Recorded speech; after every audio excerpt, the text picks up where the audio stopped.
जय श्री कृष्णा। राधे राधे दोस्तों, स्वागत है आपका अपने चैनल पर। आज मैं आपको हरितालिका तीज के व्रत की कथा सुनाने जा रही हूँ। तो सबसे पहले आपको हरितालिका तीज की बहुत बहुत शुभकामनाएं। तो यह व्रत महिलाएं अपने पति की लंबी आयु के लिए रखती हैं। यह व्रत निर्जला रखा जाता है और भगवान शिव और माता पार्वती की पूजा की जाती है।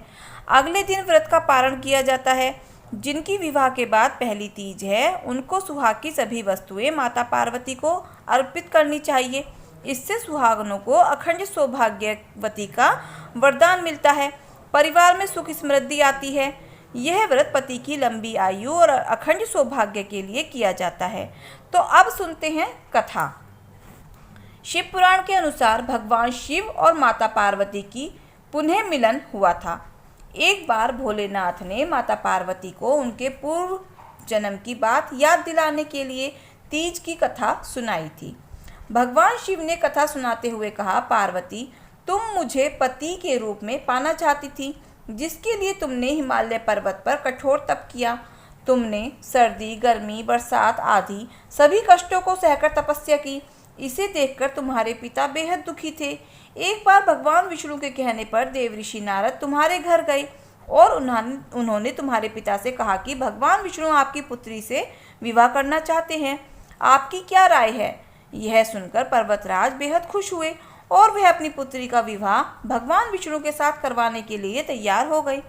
यह समाचार नारद जी ने विष्णु भगवान को दिया, लेकिन जब ये बातें तुम्हें पता चली तो तुम नाराज हो गई, क्योंकि तुमने मेरे लिए घोर तप किया था और तुम मुझे मन ही मन अपना पति मान चुकी थी। यह बात तुमने अपनी सहेली को बताई, तब उसने तुम्हारी मदद करने के लिए तुम्हें एक घने वन में छुपा दिया। वह वन ऐसा था जहाँ तुम्हारे पिता कभी नहीं पहुँच सकते थे। इस वन में तुम लगातार तप करती रहीं। पर्वतराज तुम्हारे ना मिलने से परेशान थे। वह इस चिंता में भी थे कि यदि भगवान विष्णु बारात लेकर आ गए और तुम नहीं मिली तो वह नाराज हो जाएंगे। भोलेनाथ माता पार्वती से कहते हैं कि धरती पाताल एक करके भी तुम्हारे पिता तुम्हें ढूंढ नहीं पाए, क्योंकि तुम उस वन में एक गुफा के अंदर मेरी आराधना कर रही थी। तुमने रेत का एक शिवलिंग बनाया। तुम्हारे तप से प्रसन्न होकर मैंने तुम्हारी मनोकामना पूरी करने का विचार किया। इसी बीच तुम्हारे पिता तुम्हें खोजते हुए गुफा में पहुंच गए। तुमने वहां देखकर पर्वतराज बेहद खुश हुए।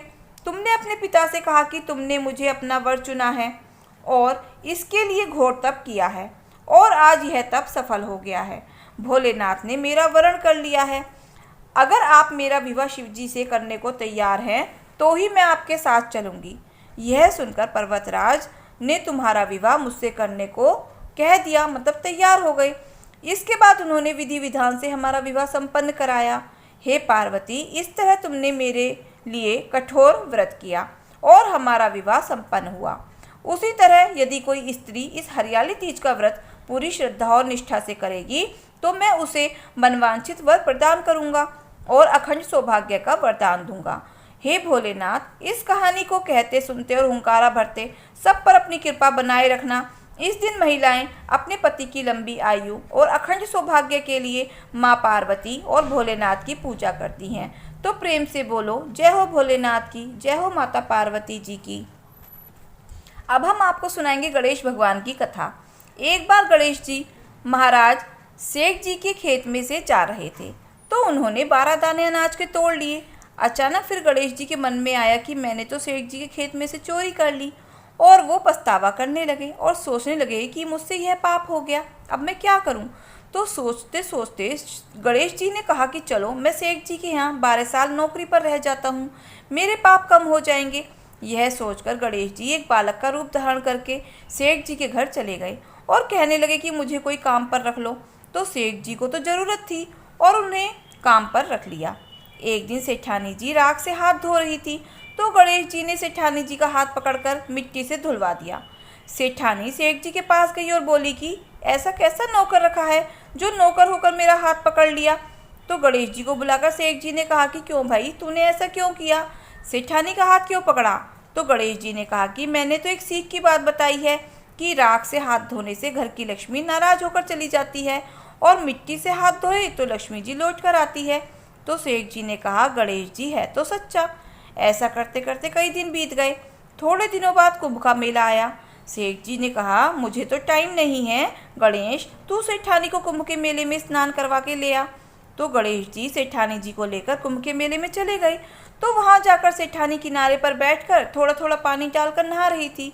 तो गणेश जी ने उसका हाथ पकड़ा और आगे ले जाकर डुबकी लगवा कर वापस ले आए।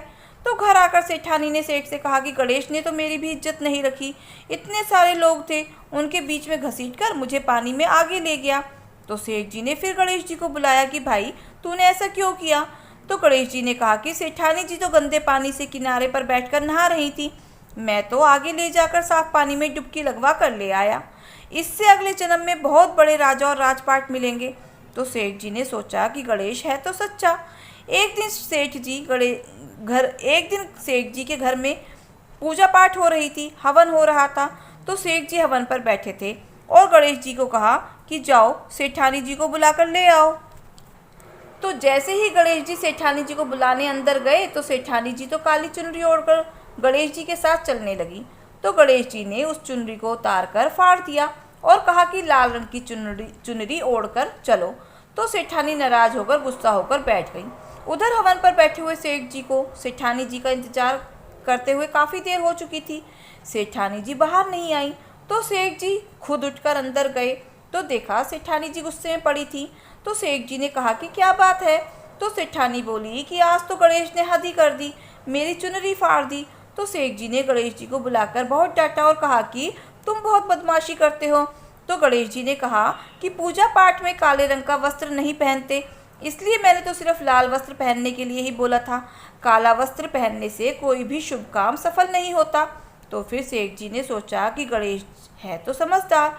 ऐसा करते करते कई दिन बीत गए। एक दिन सेठ जी के घर में गणेश जी की पूजा थी।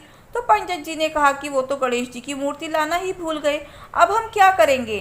तो गणेश जी बोले, मेरे को ही मूर्ति बनाकर विराजमान कर लो, आपकी पूजा सफल हो जाएगी, आपके सारे काम सफल हो जाएंगे। तो यह सुनकर सेठ जी को बहुत ही गुस्सा आया और वो बोले कि अब तक तो तुम सेठानी जी से मजाक करते थे, वो तक तो ठीक था, लेकिन अब तुम मुझसे भी करने लगे। तो गणेश जी बोले, मैं मजाक नहीं कर रहा हूँ, मैं तो सच कह रहा हूँ। ऐसा कहते ही गणेश जी ने अपना असली रूप धारण कर लिया। तो उसे देखकर तो सेठ और सेठानी देखते ही रह गए। फिर उन्होंने गणेश जी की पूजा शुरू की। पूजा खत्म होते ही गणेश जी तो वहाँ से अंतर ध्यान हो गए। अब सेठ और सेठानी को बहुत ही अफसोस हो रहा था कि इतने सालों से गणेश जी हमारे पास रह रहे थे और हमें पता ही नहीं चला, अनजाने में हमने उनसे कितना काम करवाया। ऐसा सोचते सोचते सेठ जी तो बहुत दुखी हो गए। तो गणेश जी रात को सपने में आकर सेठ जी से कहते हैं, सेठ जी आपके खेत में से मैंने 12 साल पहले 12 दाने अनाज के तोड़ लिए थे, उसी का कर्ज उतारने के लिए मैंने 12 सालों तक आपके घर में नौकरी की थी। आपको अफसोस करने की कोई आवश्यकता नहीं है, आज से तुम्हारे घर में किसी भी चीज़ की कोई कमी नहीं रहेगी। इस प्रकार से गणेश जी के आशीर्वाद से सेठ और सेठानी पुत्रवान और धनवान हो गए। तो हे गणेश भगवान, जैसी कृपा आपने सेठ और सेठानी पर करी वैसे सब पर करना। तो प्रेम से बोलो गणेश गजानन की जय हो। दोस्तों, अगर आपको हमारी कथा कहानी अच्छी लगी हो तो प्लीज़ वीडियो को लाइक शेयर और सब्सक्राइब अवश्य करें। मिलते हैं फिर नई कथा कहानी के साथ। धन्यवाद।